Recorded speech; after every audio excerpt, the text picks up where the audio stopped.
Welcome, everyone. Thank you for joining our event here today at ICJS. We are putting on our program today called Welcoming the Stranger, Communities of Faith and the Changing Refugee Landscape. I'm Christine Krieger, the Program Director for Congregations at the Institute for Islamic, Christian, and Jewish Studies located in Baltimore, Maryland. For those of you who may not know us, ICJS is an independent educational nonprofit aiming to make our religious differences a powerful force for good in the world. ICJS is working to build an interreligious society in which dialogue replaces division, friendship overcomes fear, and education eradicates ignorance. We do our interreligious work by creating communities of learning in the greater Baltimore area, as well as online, as you can see here.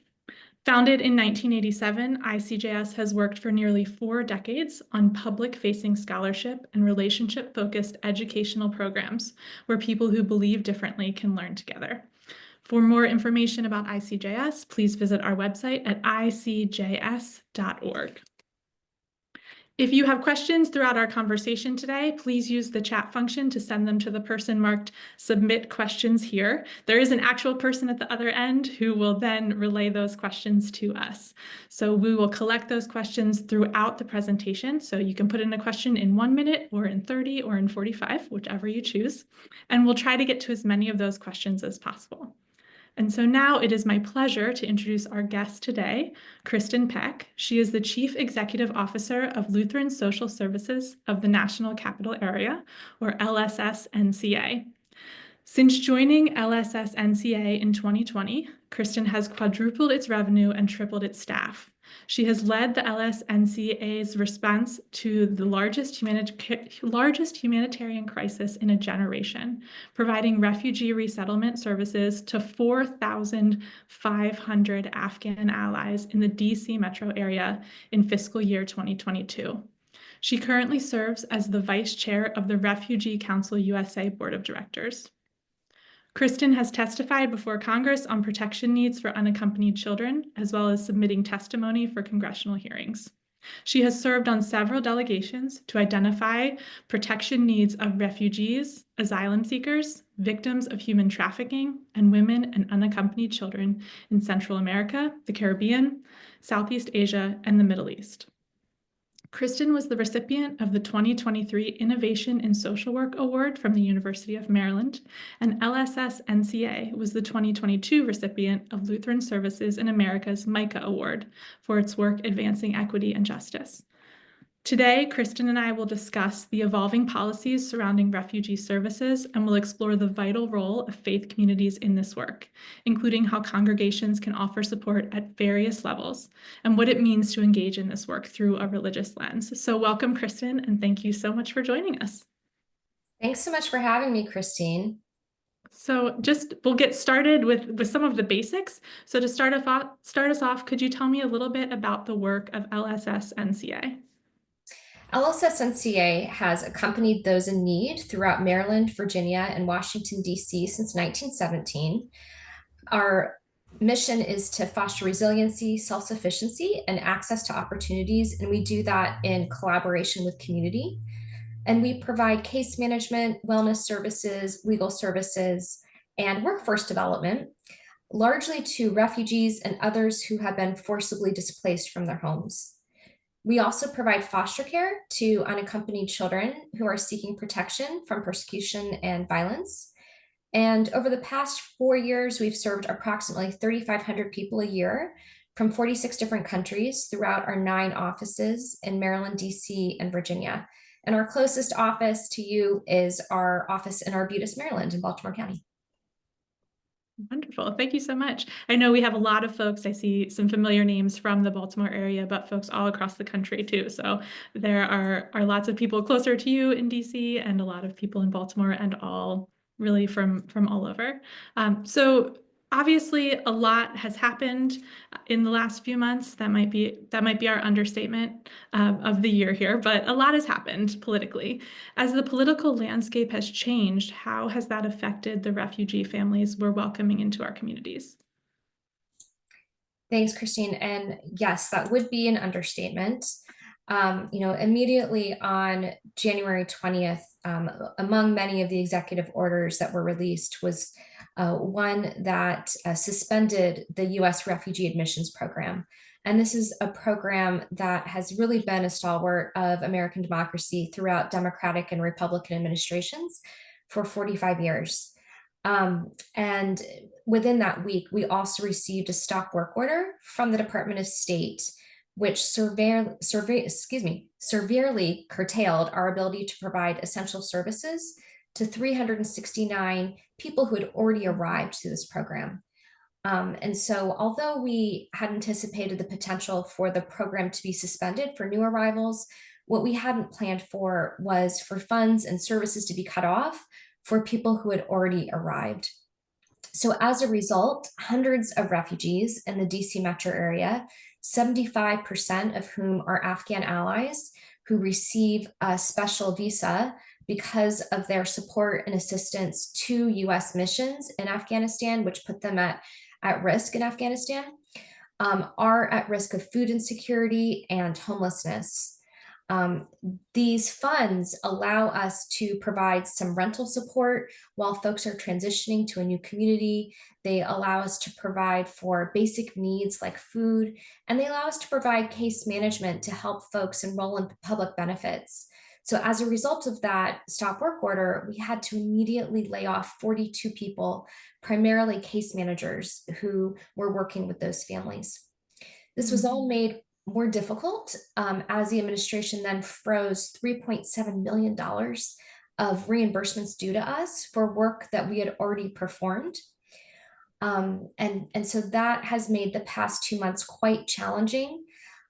We've had trouble paying rent for clients. We've had trouble paying our bills. We even had to split one of our payrolls in two and pay half our team one week and half our team the following week. In some good news, 75% of our funds were released as of Monday. And so we are that is really wonderful news. It's really great news. It's allowed us to start paying rental payments for clients who've had eviction notices. We've been begging landlords to be patient with us as we've been waiting for the release of these funds. And so we're really, really grateful that most of our funds have been released at this point.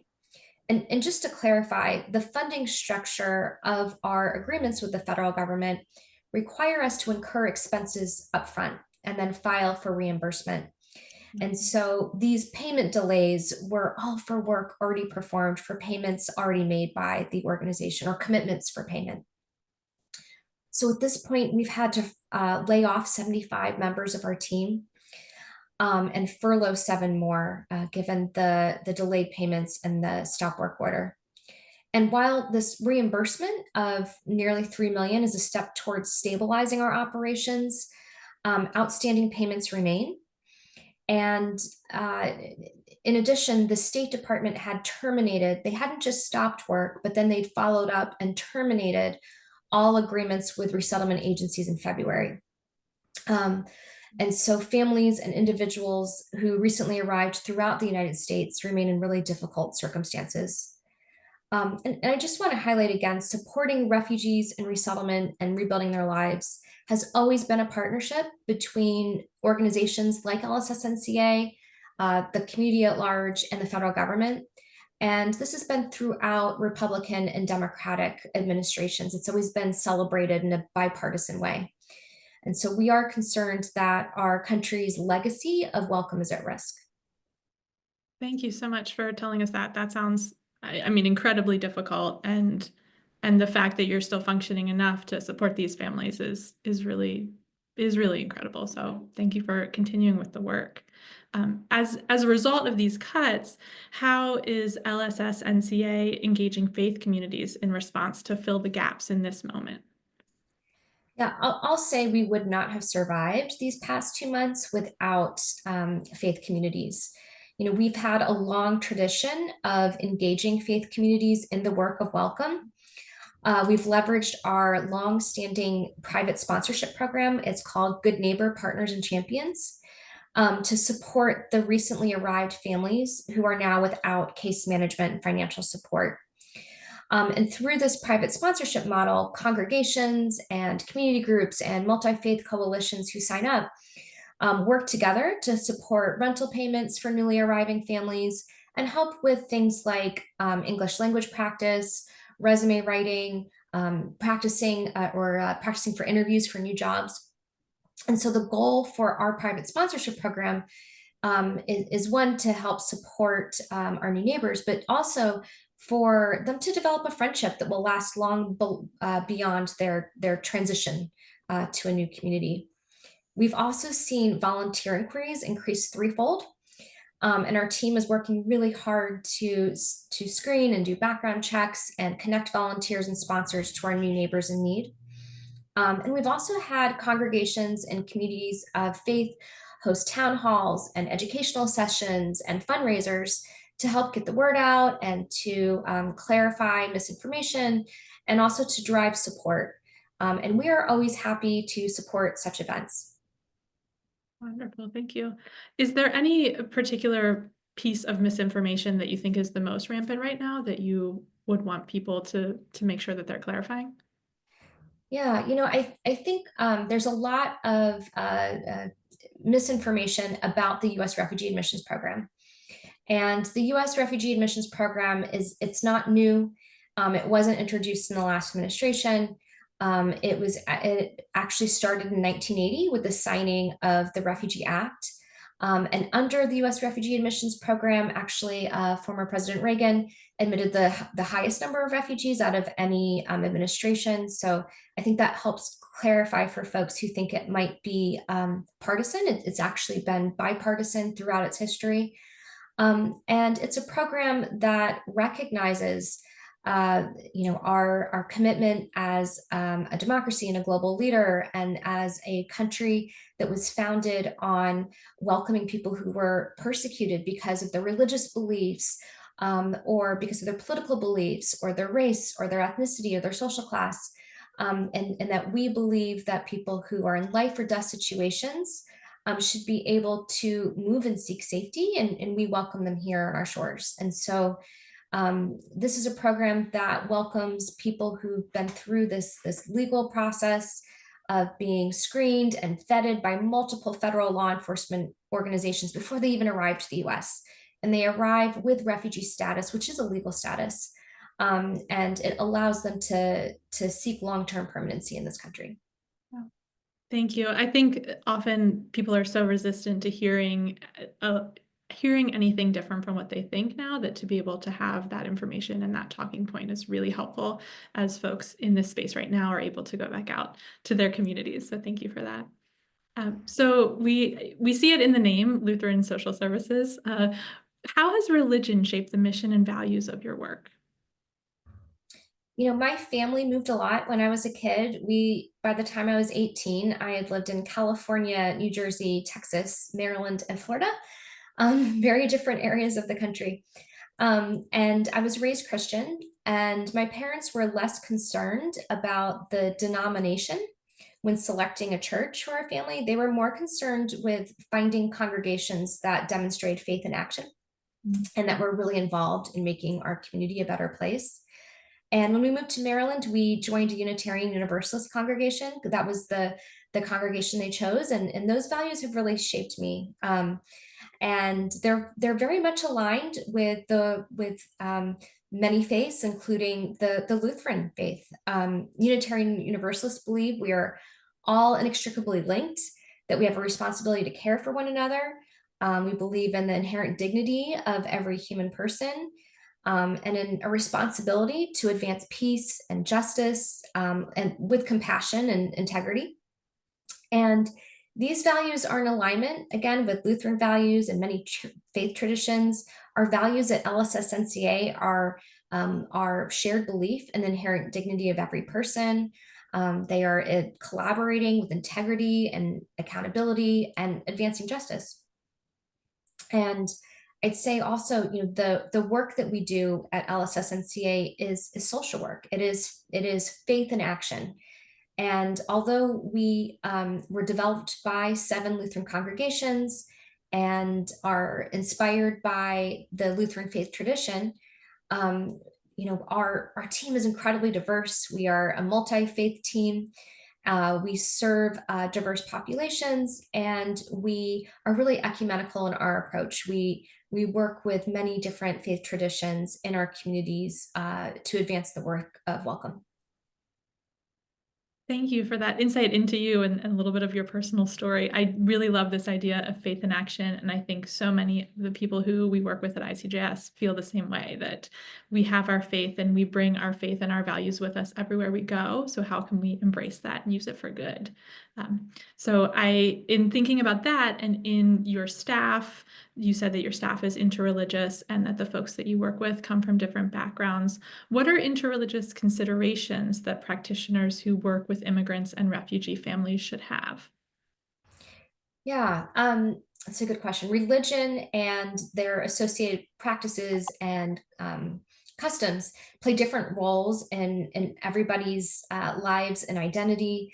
And so I'd say it's always really important to educate yourself on the cultural and religious practices, customs, and beliefs of, that are different than your own. And, I think approaching that with humility is important, and it's okay to ask. Um, we are really conscious at LSSNCA to make accommodations for different beliefs. Currently most of our staff and program participants are Muslim. And so we've made accommodations in our workplace by ensuring each of our offices have a quiet and safe space for prayer during the day. Um, Currently, we're in the month of Ramadan, and understanding that many of our staff are fasting from dawn to sunset, we've modified the work schedule for the month of March for those practicing Ramadan. We've also, they're able to work through lunch, for example, and leave a little bit earlier. We've also abstained from any events or like trainings or other types of events you have in the workplace that center around a meal, knowing that many of our staff are abstaining right now. This past weekend, recognizing that so many of our new neighbors are celebrating Ramadan, or for the first time in the U.S. We arranged for the delivery of iftar meals. That's the meal that breaks the fast, to nearly 100 different families in the region, with the help of very generous donors and volunteers. I think, another thing to keep in mind is that depending on cultural, religious backgrounds or cultures, that people have different views on medical care or mental health care or trauma. And because of this, it's important to be mindful of that, and to be mindful of different practices other than Western medicine. And then I would just also say it's also really important to not make assumptions, and it's always okay to ask. And it's also, we partner with so many area mosques and synagogues and churches, and those are also really good places to go for information and to ask about different religious practices and customs. The theme of social work, I think, runs through congregational work as well. There's so much, and any religious leaders on the call, I'm sure, would be the first ones to say that, like, yes, we are leading spiritually, but we're also a place for information and learning and education. So, speaking of those spaces, why should people of faith care about the work of welcome? I think we're in that unique time this year where we're in the month of Ramadan, and we're in the Lenten season, and we're approaching Passover, and it's important to remember that all of our faith traditions have a lot in common, and that includes the belief to welcome the stranger and love our neighbor, and to be compassionate and giving to people in need. And this is also a season where many are sacrificing, whether it's fasting during Ramadan, or giving something up for Lent, or on Passover abstaining from leavened bread. And the idea here is, really connecting to that spiritual practice of going without, and helping us better understand and empathize with the plight of refugees and others who go without.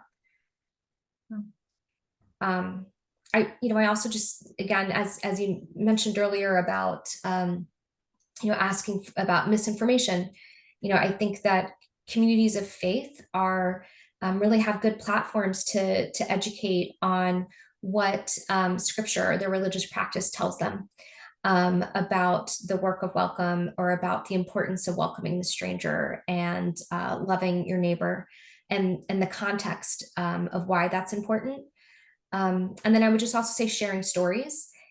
So often what we find is when people have a relationship or an interaction with someone who's been forced to flee their home, their heart enlarges and their perspectives shift if they previously were unsure or fearful. And I think sharing those stories about why it's important to welcome, and about perhaps your own family's history of arriving to the US, or your experience helping someone else who's recently arrived, or befriending someone who's arrived, I think is important. And then just, I would say listening. It's always important to listen, not to just respond, but to learn from each other. We talk a lot at ICJS about how do we cultivate hospitality in our religious and interreligious spaces, and really create those spaces for everyone to feel welcome and included, and to have just all of those beautiful moments that we can hold together. So I really appreciate that. I know in all of the traditions that we work with at ICJS, we talk about welcoming the stranger and where that is in our theology and in our scripture. And without fail, everyone can come forward with something within a minute or two that brings that together. So I love the way that you've put that into practice too. So this next question is a little bit of a big one. I'll tell you that to start with. Many people feel really overwhelmed right now and don't even know where to start helping. So what are some ways that individuals can take action? And then also, how can congregations harness both their individual congregational power, but also the collective power? Yeah, that's a good question. I think, making your voice heard is so important in this moment. On our website, we have under how to help, there's a page that's called Advocate. We have a sample script for calling your representative and educating them on the need to restart refugee programs and the importance of these programs. We also have a link to Global Refuge. They're our national partner. And they have a call to action as well, where you could submit an email to your elected officials. I'd also recommend Refugee Council USA. On their website, they have a policy center, and they have a lot of information on how to advocate in different positions that really advance the work of welcome, and that promote humane and just policies for refugees and immigrants. Another way, I'll say donating is really important. The work that we do would not be possible without the generosity of our community and our supporters and our donors. Especially in this moment where the funds that we receive from the federal government, we've had 2 months where they've been frozen, and now we're still waiting for about 25% of those funds to be released. By donating, you can help us help the most vulnerable, and we can make decisions on where it's needed most, whether that's paying rent for a family that's recently arrived and had support cut off to help them prevent eviction, whether that's helping a foster family that's welcoming a new child into their home. But there are many, we put your donations to good use. We have all of our information on our website is transparent. Our finances are transparent. We post our 990s, our audits every year, and you can see that we use money wisely and put it to good use. And you can sign up as a donor and be recurring. You can sign up for planned giving. Another way would be to host something.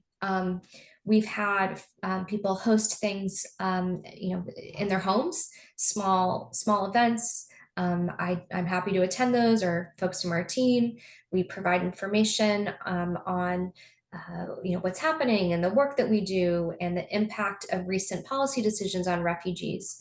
And it's helpful to spread the word and combat disinformation. And then I'll also say volunteering. We always are looking for volunteers. I think my word of advice around volunteering would be to sign up to volunteer when we're not in crisis also. What tends to happen is in moments of crisis, we get an outpouring of interest and support, which we really appreciate. But what it also means is then we get a backlog of volunteers that we're working to screen and vet and connect. And then what also often happens is when we're not in crisis, it's like feast or famine, right? We'll have no one sign up to volunteer. So if you are interested in volunteering, we'd love you to sign up now. Or if you want to set a calendar reminder for yourself to sign up in 3 months, we'll probably need you more in 3 months because that's usually when interest sort of wanes is when the crisis or the public perception of crisis has subsided. So that's, as a nonprofit leader on behalf of all nonprofit leaders, I think that's just generally good advice. The way that everyone always wants to donate food at Thanksgiving, but you also need it in April. That's right. Absolutely. So I heard you talk a lot about what individuals can do and go in and to volunteer and to donate. Do you see a way that congregations collectively could be a larger voice? And what would that look Yes, like? I'm glad you asked that. So the other way to help is by signing up to be a good neighbor partner. We have information on that on our website. We're always looking for good neighbor partners. That's our private sponsorship model. So they really journey alongside a family as that family is transitioning to the United States and to their new community. And that could look like we have different levels of involvement depending on the resources and the capacity of the group, of the congregation, or sometimes in some areas we have multi-faith coalitions that come together to sponsor families. And it could look like paying rent for a few months. It could look like helping drive folks to appointments or practicing English or reviewing resumes. So many ways to help newly arriving families. Another way is we have a resource center in Alexandria, Virginia. And that resource center is really a community hub. We collect in-kind donations. We have more information on the resource center on our website, and what's needed and the requirements for donations and when to drop it off and how. But we also always need volunteers at that resource center. There are 3 people who run it. And if you ever saw it, you'd be really impressed that only 3 people run it. And that's because we also leverage congregations and community groups and volunteers. We have so many volunteers that help us run that center. And that allows us to provide a dignified shopping experience for neighbors. People can come and take home with them clothing, household supplies, baby items, non-perishable foods. And then we also provide programming. We do, ESL, financial literacy, groups to help women acclimate to a new country. We do legal workshops. So there are ways that we're always looking for volunteers in the resource center space. Do you do any of those volunteer things online or on Zoom, or are they all in that space? We also do, there's a lot of volunteer opportunities online. We provide mentoring to youth, and sometimes that's in person, most often that's online. We have a program called Tea Club, and our Tea Club uh,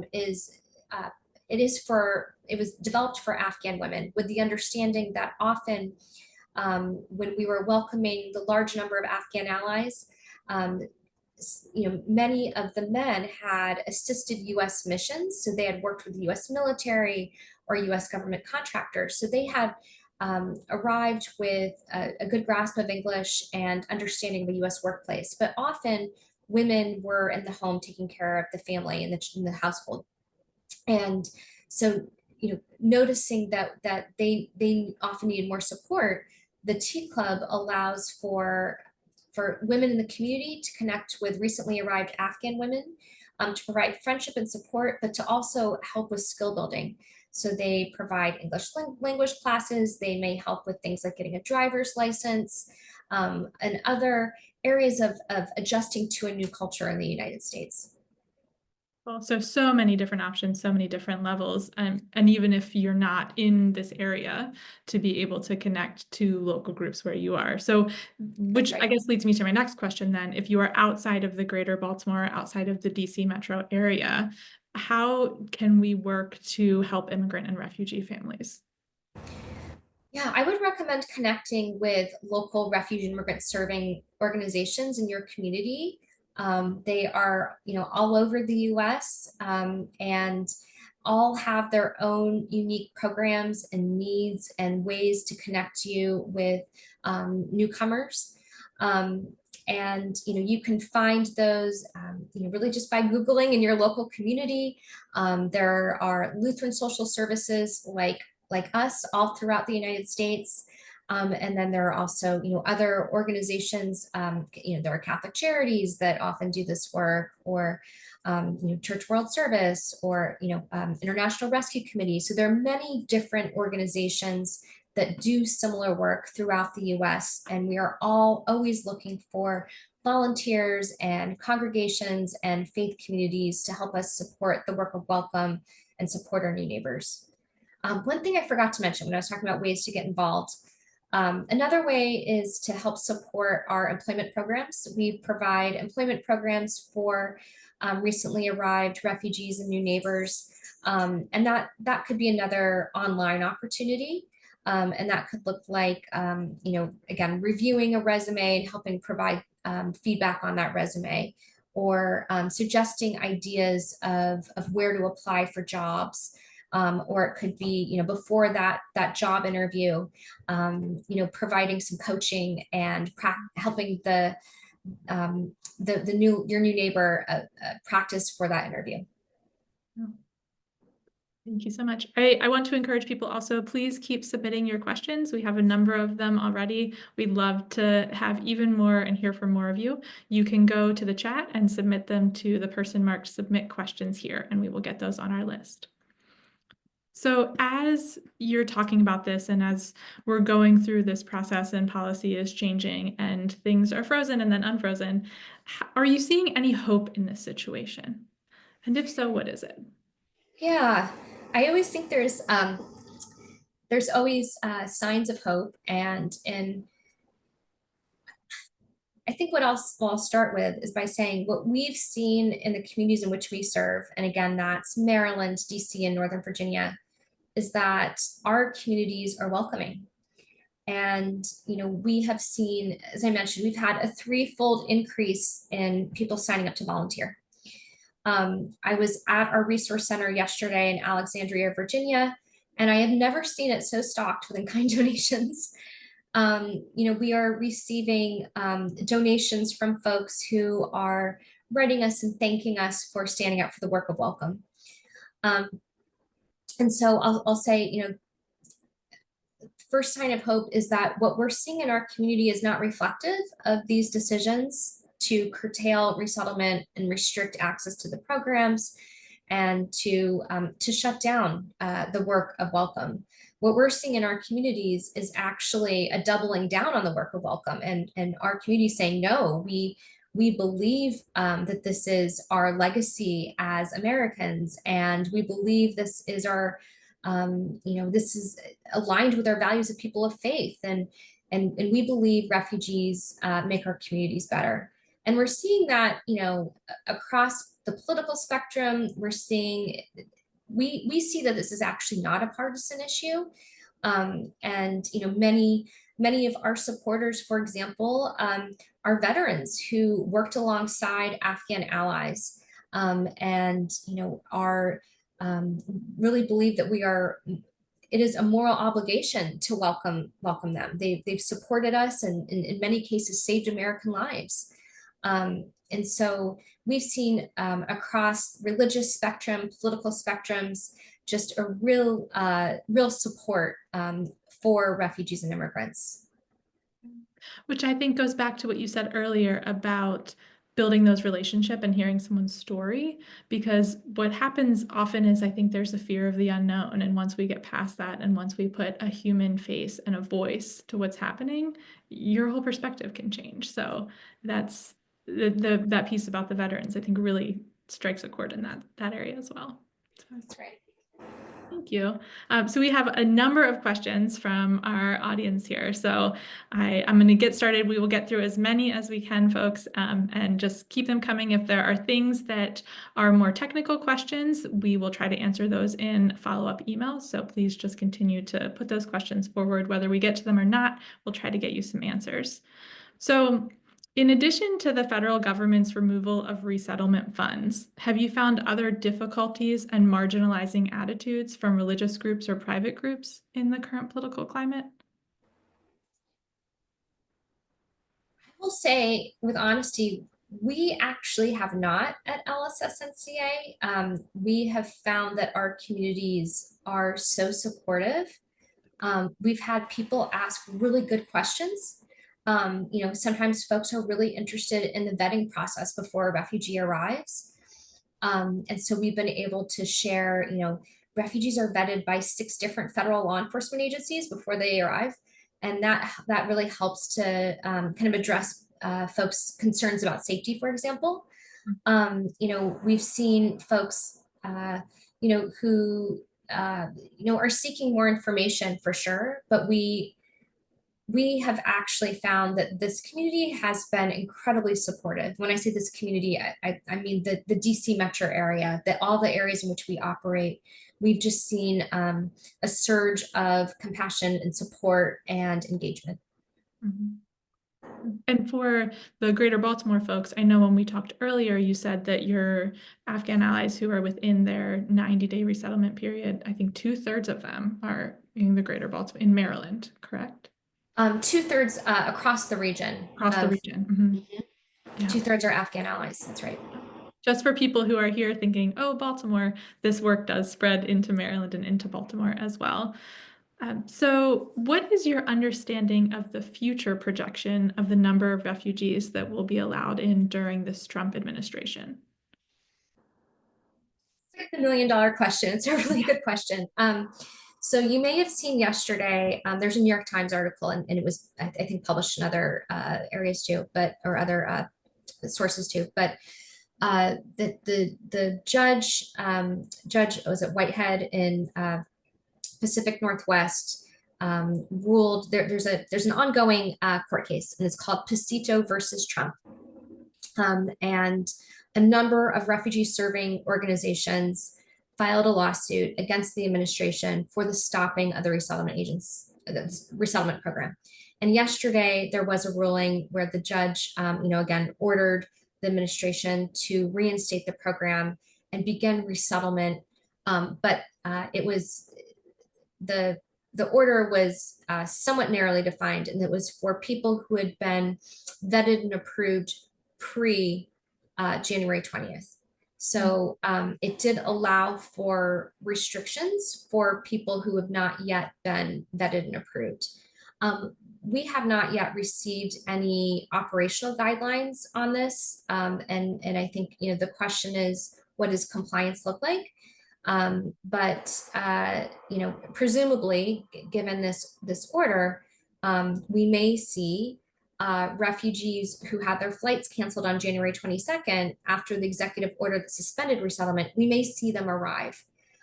For us to be able to serve them, we would need our contracts and grants reinstated, because the grant that would allow us to serve those individuals once they arrive has been terminated. As for folks arriving through the refugee program that have not been cleared prior to January 20th, I think that's really unknown right now, and that's where we could use your support and advocacy. What we've seen is, a lot of restrictions been released from the administration on who can access protection in the country. And so, I'm not sure, even if the resettlement program is restarted, who would be eligible to access it. That's the question. Is even if it's ordered to be restarted, that access seems to continue to be limited and curtailed. During Trump 1.0, the presidential determination, or in the last year of the Trump presidency, it was 18,000 refugees a year. Just to give you context, in the last year of the Biden administration, it was 125,000. So even when refugee resettlement reopened in Trump 1.0, it was limited. And I'll say during that time, LSSNCA largely continued refugee resettlement because of Afghan allies, because in Trump 1.0, Afghan allies were exempted from some of the restrictions and bans. Um, I think we don't see that happening right now. What we're seeing is, certainly access to Afghans who've assisted U.S. missions, that access being curtailed. And so that's another area where we need your advocacy to share that we believe that, Afghans and others who assist U.S. missions and therefore their lives are at risk as a result deserve our protection. And we have a question that you have mostly answered, I think, in your response here, but if there's anything to add that goes along with this, what role do we need the federal government to play? And what more do we need religious communities to do? And are there any limits to that? Yeah, it's a really good question too. So, it would be the government's role to admit refugees, to ensure that they're vetted by federal law enforcement, to work internationally with other actors and the United Nations High Commissioner of Refugees to process refugees. Um, you know, I would say that this has always been a public-private partnership, and even over the past 45 years, with support from the federal government and support from congregations, organizations like LSSNCA often operate at a loss. Most years we are in a deficit because we spend more on this program than we receive. So, I would say that we need the federal government to reinstate its programs that provide that initial transitional support. And we also need communities and faith groups and congregations to also step up and welcome their new neighbors and provide support, and that both the federal support and community support are both really essential for a thriving program and to ensure the transition of folks who have recently arrived. It's a tall order, but I think we can do it. So here is a question then for people who are ready to do things. What recommendations would you offer to obtain training and education to be able to provide cultural humility/sensitivity and responsiveness? What type of personal continued growth work do you recommend to cement these ideas that you shared, not just to check the boxes of that, but rather to live those attributes? Oh, that's a really great question. You know, I I'll say I'll put in a plug for our programming. When we train volunteers, we provide some of that education. Um, I'll also say there's so many sources out there, and part of it's just kind of doing your own research and learning what's happening. For example, on Sunday night, there was a local event. It was called Professors and Pints. This is in Baltimore, and it was held at a local brewery. And a professor on refugee and immigration came and gave a presentation. And so I attended that, and I learned so much. And even though this has been my career, there's always more to learn. There's a lot of great books. There's a lot of good sources for education if you are interested. I think that's a really good question. I think seeking information from organizations that do the work, seeking information from firsthand lived experience from people from other cultures. Really having conversations. I do that all the time with my team. When we began serving a large number of Afghan allies after the evacuation after the evacuation in August of 2021, I asked a lot of questions of our teammates about what are things we need to be doing differently at LSSNCA to make sure we're being accommodating. And um, so, yeah, I think it's really just um, looking at what is in your local community, what local events are there, who is providing information. There's so many books that you could look at that provide this kind of information, and then speaking to people that have lived experience and honoring their lived experience and their perspectives. And we have a couple of questions going along with this theme of learning and religious literacy. So a few people have put something similar together, so I'll try to combine them. Really with just the idea that when it comes to welcoming the stranger, it seems like there are often a lot of people who are ignorant as to new traditions. And so there is a flourishing of bigotry and of prejudice. And so how do you get those folks to prioritize that education and religious literacy? For example, if there are people here who are part of a congregation or representing a congregation, how would you tell them to tell their fellow congregants to do this work?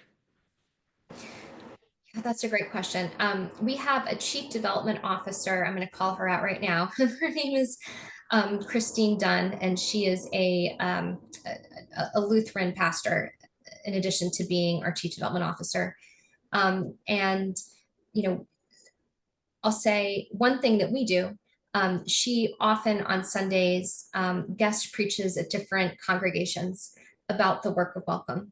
And then another thing we do is we offer to other congregations and synagogues and mosques to speak with their congregation. So often Christine will be a guest pastor, and then maybe I'll come and speak at the adult forum and talk about the work that we do and the work of welcome and why it's important. So I think as a faith community, ensuring that you're highlighting or featuring organizations that do the work, whether it's LSSNCA or another one in your community, I think is really important. We really find that when we are able to have those conversations in places of faith, that we're really able to mobilize folks to be involved. We just spoke last Tuesday night at a congregation in the greater DC metro area, and more than 100 people came. It was at 7 o'clock at night, and I thought, oh, people are so busy. They have a lot to do after work. And we were so pleased to see that 100 people showed up, and I was there until almost 10 o'clock at night because there was such engagement, such interest, so many great questions. So I guess the call would be to invite those who are doing this work to speak and to host, forums and town halls and other educational events to really spread information and invite dialogue. So if people are not comfortable going out and seeking it on their own, bring it to a space they're always in. That's right. Make sure that it's in their face. Yeah. That's right. So you mentioned that the people you served are considered refugee status. What immediate concerns are there for this group with ICE's new policies? Yeah, there's been so many policy changes rolling out. I think, there was one yesterday, and we are still digesting it, so I'm not going to claim any expertise on it, but that concerns us about the ability of refugees to transition their status. It's a policy about green cards, and that concerns us. The increased deportations, the increased agency that ICE has and local law enforcement has to enforce immigration law is also concerning. I want to make sure, Christine, you can still hear me because you are frozen. I don't know if that's me or you. No, I think that might be me. Okay. You continue. Okay. You can just continue. Yeah, so we are concerned about asylum seekers and their ability to stay in the US, and they are certainly at risk with ICE's increased policies. I think for refugees, there are also concerns for different reasons. There's a number of policies that have been released that limit their ability to adjust status to permanency. There are a number of policies that have been released that actually revoke statuses that formerly would have enabled folks to adjust to permanency. So for example, there's a status called humanitarian parole, and for Cubans, Haitians, Nicaraguans, Venezuelans, that status is no longer allows someone to stay legally in the U.S. So that's a concern. So there are it's hard to keep up with the many policy changes that are being released. I will say that we have on our website in our newsroom, we do keep everyone updated on the local or the latest policy changes and administrative actions impacting the work of welcome. We have a blog called State of Welcome that I highly recommend. It's released every week, and we walk through the latest lawsuits, administrative actions, and policies impacting refugees and asylum seekers, and what the impact is and what to do to advocate. Thank you so much. We are running out of time, so I'm going to close with this question, which is, I think, an immediate action statement here. So what are good strategies to engage conversation and create awareness about this need with those who may be against it without eliciting defensiveness? That's a good question. I think asking a lot of questions, helping to understand why that particular person has concerns or fears. I think often what sounds to us like resistance is coming from really valid concerns and fears. And by arming yourself with facts and information can often help kind of put those fears to bay. For example, the fact that refugees are so thoroughly vetted by multiple national security organizations, I think helps people's concerns about safety. So I think listening is important. Asking questions, responding to fears. Also, I think another thing that helps is just by sharing stories, and whether that's stories about your own family's migration, your own to this country, or the stories of people in your community, friends, people you've helped. I think that really helps change hearts and minds. And asking people what their stories are. Oh, how did your family come to the United States? What did that look like? What were they escaping? I think that's helpful. And if they are a person of faith, using scripture or theology to help create that shared bond and value and understanding. I think these are all things that we often use. And I think really often what it comes down to is fear and misinformation. Thank you so much. I really appreciate the way that you have given folks an opportunity to think about how to engage individually and with a congregation, and to partner with other congregations, and really to harness that collective advocacy power. So all of these spaces for both direct service and policy change. Just thank you so much for all of your wisdom and your information and insight today. We've reached the end of our time together here. So thank you, Kristen, and thank you all for joining today's conversation. So a survey will show up after you log out of today's event. It takes only 30 seconds. So please just take that time and take a few minutes to answer the questions to help us measure and improve our future work. Your responses, as always, are confidential. If you would like to participate in more programs like this, we encourage you to visit our website at icjs.org. If you would like to donate, ICJS is non-sectarian and independent, unaffiliated with any academic, religious, or government organization. We are supported by people like you. So while we strive to make all of our programming available at no cost, we do ask for your support in making that work possible. And of course, to stay involved with LSS NCA, consider signing up for their monthly newsletter at lssnca.org, or volunteering with them, or donating to help them advance their work of welcoming the stranger. So thank you all very much. We hope you have a wonderful day. And thank you, Kristen. Thank you, Christine. Thanks, everyone.